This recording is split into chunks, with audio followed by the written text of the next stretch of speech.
I still remember when Blockbuster and renting movies from a video store was still a thing. I wanted my parents to rent E.T. for me all the time. It was either that or Snow White and the Seven Dwarfs.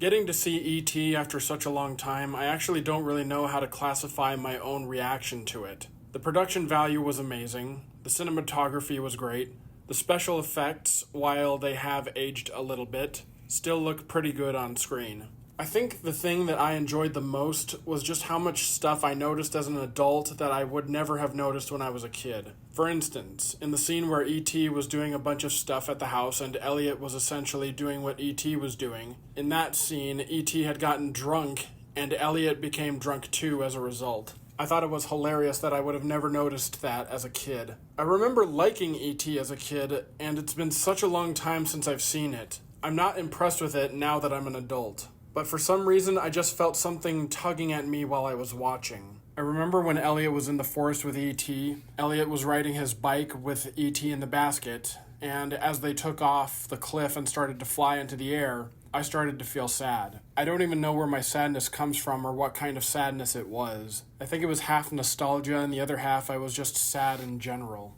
This is starting to become an emotional review for me. As a kid, I loved this movie, but I think that this is one of the few movies that I remember watching as a kid. It's been a golden memory of childhood that I realized as I was watching it that I had been away from it for just long enough that the magic doesn't work on me anymore. Some movies get better to me with age. Some movies get better as I age. Others have gotten bad as I watch them again. But it's not that this movie has gotten bad in terms of production value or anything else, but it's more that I've changed so much in terms of how I watch movies. I think it's that maybe I was watching this from the perspective of an adult and not a child. I went to read Roger Ebert's review of E.T., and it was more of a letter to someone else. One thing that he said that I didn't even notice was this. Almost every single important shot is seen either as E.T. would see it or as Elliot would see it, and things are understood as they would understand them. There aren't any crucial moments where the camera pulls back and seems to be a grown-up.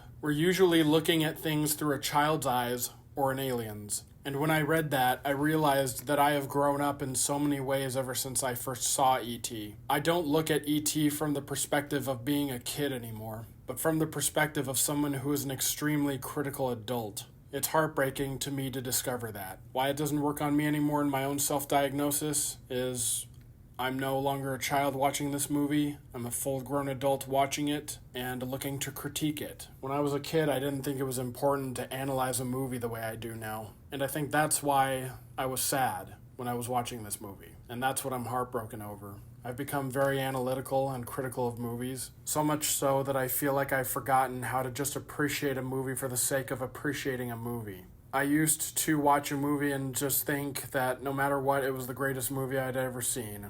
And I wish I still did that on some level. But that part of myself is gone. And I think that the only reason that I'm really disappointed by E.T. is just because I don't feel the same way about this movie now as I did when I was a kid. E.T. is a movie that is an amazing work of art, and while I don't like it as an adult, I give it such a good rating based on how I liked it as a kid. E.T. gets 4.5 stars out of 5.